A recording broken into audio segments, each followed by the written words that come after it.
And I do think it creates upward pressure on the prices for many different cryptos, including XRP.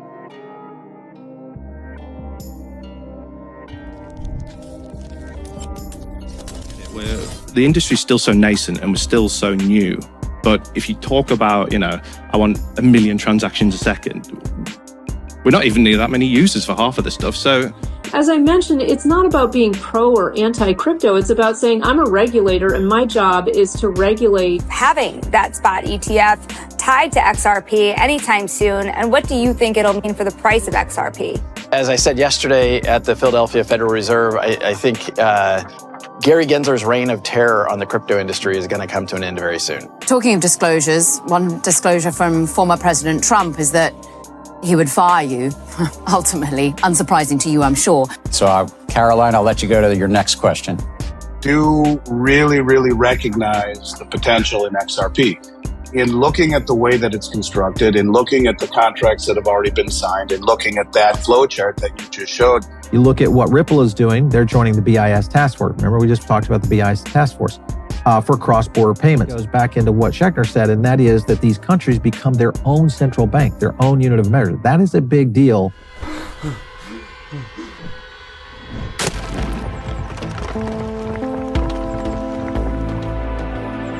Entire crew is go. Enjoy the ride, pal. Got a baggie. Welcome to the party. Welcome back to some more Moon o'clock news. No breakfast, no coffee, just straight extra. Bullishness. Shout out to Let Us Up. Appreciate you stopping by, tuning in. Go ahead, throw on those moon suits, throw on those pilot shades, and buckle up, cause the future's extra bullish. Let's go full speed, full throttle into the cryptoverse. We got the total global cryptocurrency market cap today at 2.45 trillion, up about 1.3% in the past 24. We got XRP currently right around 53 cents, Stellar XLM right around 9.5 cents, BTC 68,500, ETH right around 25 hundo. We got Flare Networks right around 0.014, Axelar 81 cents, XDC right around 0.027, Songbird right around 006, Stronghold 003, Jewel right around 23 cents, Expector right around a penny, Zahao 6 cents, Evernote right around 7 cents. Taking a look at the altcoin season index, still currently in Bitcoin season, currently at a 33. We need to be above a 75 for it to be a full-blown altcoin season. Last time we rose into alt season was January 2024. We got one from Ripple to pop things off. Estimates suggest that tokenization could reach 10 trillion by 2030, and crypto exchanges must evolve for the digital asset economy. How can they adapt? Institutional grade custody, efficient cross-border payments, unlock revenue from tokenized assets, simplify compliance management, reduce transaction costs. Runs on Ripple, faster, cheaper, more efficient. Another one from Ripple happening now. Watch our CEO, Brad Garlinghouse, take the stage at DC FinTech Week for a conversation on crypto regulation with CNBC's Tanya. Michael? Banking industry was debanking a industry around payday lending and these things. It wasn't legal, and actually they lost court cases later on, but Choke Point 2.0 is the crypto industry, and individuals within the crypto industry are being debanked. I personally have been debanked. I got a call not that long ago from, one of the major banking institutions I'd had an account with for 25 years, and they said, you have 5 days to move your money. Why? And they were actually super honest. They're like, look, you are a notable person in crypto, and having notable people with crypto and banking the crypto industry means more scrutiny from federal regulators. So we don't want it. Now, that's not legal. But it's also like, okay, fine. There's other banks that'll bank me. But imagine if you extrapolate that out and more banks. And if I actually was cut off the banking system for the sole reason that I'm the CEO of Ripple, that is a hostile administration. And I think no matter what happens in this next election, we will have a reset. We can debate the magnitude of that reset, and there's lots of disagreement about that. Obviously, Trump came out early and very aggressively in a pro-crypto and said he's the crypto president. Kamala and Team Harris have been more nuanced. This week, I think it was this week, they had some of the most constructive things they have said publicly. But look, I do think, Kamala Harris is from Silicon Valley. I think she has generally been pro-technology over the years. She has been relatively quiet on the topic. But I think no matter what happens, we're going to see a reset. We're going to see forward progress. And I'm certainly looking forward to that. Upwards, onwards. Looks like you're going to need some more of those. XRPs. Monica Long, hot off the heels of Swell, I'm excited to share another exciting milestone with another customer, Garanti BBVA KRP. Ripple Custody is continuing to grow and scale, proving its power as a go-to digital asset custody solution for banks around the world. All the money, all the value. Garanti BBVA KRP, leveraging Ripple Custody and IBM to bring the highest security and performance to its growing crypto trading platform. Learn how secure custody is key to unlocking value in the digital economy. Crypto Eddie, Carpe Diem, helicopter view on Ripple Company. When company Ripple acquired Medical, they also acquired Richard Swainston. He did a panel a bit back with so many takeaways that resonate today. Peerless, XRP Ledger, MetaMask, Snap, Metaverse of many, coming of age, embedded custody plus banks. It's an evolution. Without having kind of the underpinning technology infrastructure, you can't do any of that stuff. You need the wallet infrastructure. You need the custody. If you're creating potentially millions, $1 trillion worth of assets, who's going to safeguard those? I mean, hands up in here, who's got a MetaMask wallet? Probably most people, right? That's kind of the default go-to at the moment. But I think as the space develops and more people get into it, we could see that change. But I think these are some of the kind of key technologies at the moment that are providing that foundation to then be able to kind of leap forward. The big thing seems to be, no matter which way you put it, that how do we actually get people and users to interact? And I think that's actually one of the biggest hurdles. Because if you can't connect people into the metaverse, or let's take gaming, for example. So I think, check some stats this morning. I think Decentraland has around about 300,000 monthly active users. Sandbox, 2 million. I think Roblox is about 43 million. But then it's not like for like, but if you look at a platform like TikTok, they've got 1 billion. And I get it, the industry's still so nascent and we're still so new. But if you talk about, I want 1 million transactions a second, we're not even near that many users for half of this stuff. So yeah, it's an evolution, I'd say. But the metaverse, we're still early and the best is still yet to come. Crawl, walk, then we rock it. Subject views SEC Commissioner Hester Peirce regarding crypto regulatory framework. This is America and people should be free to make their own choices. 100. You, Commissioner, you are seen by the public as more pro-crypto, or at least less anti-crypto than some other members of the SEC. Why do you think, and correct me if I'm wrong, if I'm making an assumption, but why do you think it's important for the nation to adopt more pro-crypto friendly stances and regulations? Well, I think as I mentioned, it's not about being pro or anti-crypto. It's about saying I'm a regulator and my job is to regulate in a way that allows the markets to figure out what they want and what they don't want. And what my criticism has been is that we have taken a decidedly anti-crypto approach to the way we interpret our regulations. And I think that's completely wrong for us to do that. I think we need to go back to being neutral. And that means we do work with people and help them figure out how to accomplish what they're trying to accomplish while remaining consistent with our securities law objectives. And we could do that. It would not be hard for us to do. I mean, it would require some work, but it's not impossible. And I think that's the job of a regulator, to take new facts and circumstances and to work with people to figure out how they fit within the current framework, and then allow the public to make their own decisions about whether they want things or not. This is America, and people should be free to make their own choices.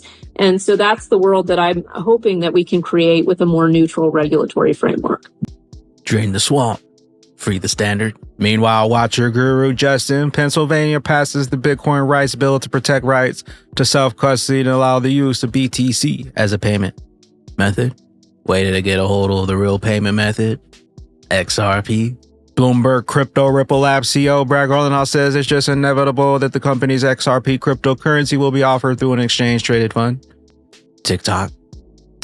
Another milestone, let's call it, for XRP, which is this idea that you have asset managers now filing for ETFs tied to it, started by Bitwise. What is the prospect of having that spot ETF tied to XRP anytime soon? And what do you think it'll mean for the price of XRP? Look, I think we clearly are seeing ETFs have been popular. You know, the United States SEC was dragged kicking and screaming to approve the Bitcoin ETF in January. I think you've seen about $17 billion flow into that ETF. I think it's the fastest growing ETF in history. It's very clearly demonstrating there's demand from institutions, there's demand from retail to access this asset class. So the XRP interest has grown. You've seen 2 or 3 ETF filings happen around XRP. And to me, it's just inevitable. You're going to see not just Bitcoin and ETH, you're going to see an XRP ETF. You're starting to see there's a filing around a basket ETF that has, I think, 5 or 6 cryptos in it, which I think also makes a lot of sense. But it also is just part of the trend of more and more institutionalized participation in the crypto industry. So I think we're going to continue to see that. And I do think it creates upward pressure on the prices for many different cryptos, including XRP. The flows into the Bitcoin ETFs have been pretty remarkable. Not so remarkable have been flows into the ETH ETFs. What indication do you have, Brad, that there actually is demand for an XRP ETF? Well, I would disagree that there's not, that the ETH ETF, I think, has done exceptionally well. It hasn't done as well as Bitcoin, but if you look at the kind of market dominance of Bitcoin compared to ETH, the ratio is about the same in terms of the ETF participation. Obviously, the ETH ETF is newer. So I actually think the ETH ETF has done very well. I think we clearly see a very interested and active community around the XRP ecosystem, both here in the United States and beyond, and that has grown. And so I think that the XRP ETF will do quite well. Bank XRP, Brad Garlinghouse. Gary Gensler's reign of terror on the crypto industry is going to come to an end very soon. Brad also references the Federal Reserve. The Biden administration's approach to regulation of the crypto industry, that is coming to an end for sure. And I think no matter where this plays out at the presidential level, we'll have a more constructive engagement with this industry.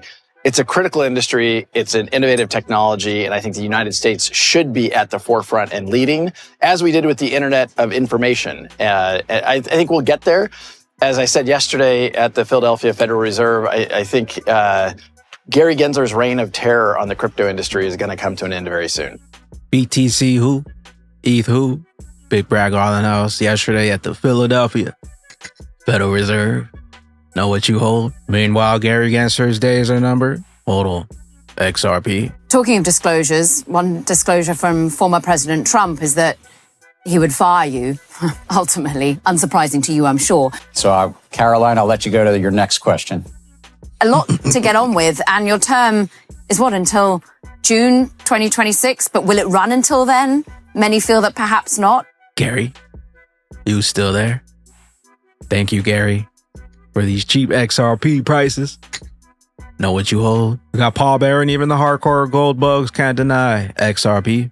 I know that obviously you're a gold guy, but you look at some of the crypto opportunities out there, whether it's Bitcoin, Ethereum, something like a Stellar or an XRP, Chainlink, some of these that are starting to integrate with the banking system. Is there any that you would say, oh, this might be interesting to watch? I mean, I own a little bit of Bitcoin only because I didn't want to say, why didn't I own it? But I am a hard asset guy, to your point, and it's hard for me to let my mind go to a place where I can't hold it. But I do really, really recognize the potential in XRP.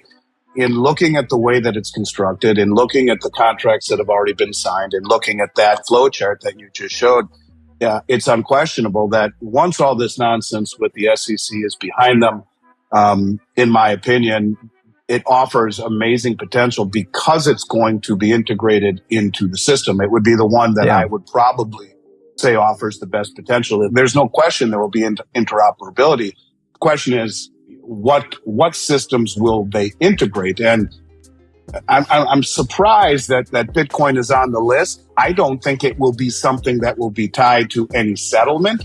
I would see, quite frankly, a much higher possibility of something like XRP being involved in transacting, in Right. being used to integrate with the M-Bridge or Project Agora or any of these other settlement options, a form of instant settlement, a much more efficient way of doing so. But all of it under the purview, if you will, of the BIS and of the Western system. So it's an interesting thought experiment. Don't know how it all plays out. Plans within plans within plans. All the dominoes are falling into place.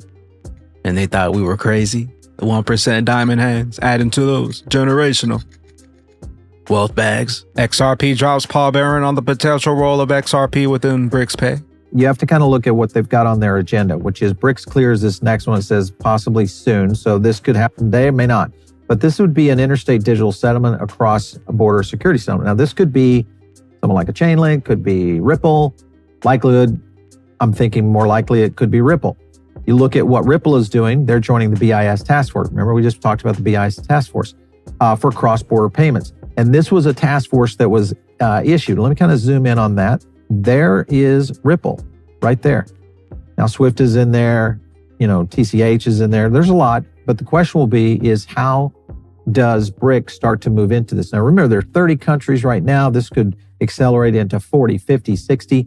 And one of the reasons, again, goes back into what Schechner said, and that is that these countries become their own central bank, their own unit of measure. That is a big deal going into the investment markets. Ripple also. Links down below. Join in and don't miss out on the Flare F-Asset Beacon Quest. F-Asset Beacon Quest is a unique campaign designed by the Flare community to explore F-Assets and earn rewards. To enhance engagement and inclusivity, we design a weekly leaderboard system that allows participants to join at any time and still have a chance of success. Total budget, $40,000 worth of Flare. We got top rewards: first place, $1,000 a week; second place, $800 a week; third place, $600 a week. Links down below. Jump in, Flare, Galaxy, begin your F-Asset Beacon Quest. We got some charts and a few other things to close out. Mustache, altcoins bearish, backtest for the USDT dominance. USDT down, crypto up.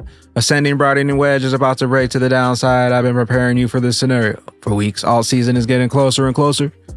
Get ready. Egg Rat Crypto, XRP versus Netflix, the power of the exponential growth. I'm diving deep into comparisons between XRP and the giant Fangman stock, starting with Netflix.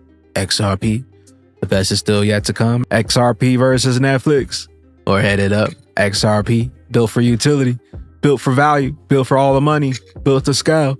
Know what you hold, know what's coming, and know why. They want you out. The best is still yet to come.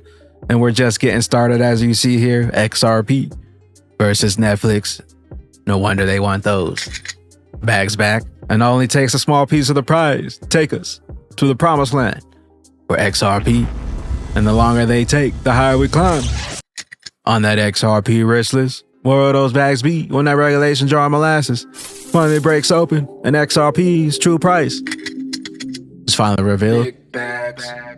Later glitches. Welcome to the party. This a moon party. Hey, this a moon party. Hey, welcome to the party. Welcome to the party. This a moon party. This a moon party. Welcome to the party. We don't play around here. Moon suit on her, you get sprayed.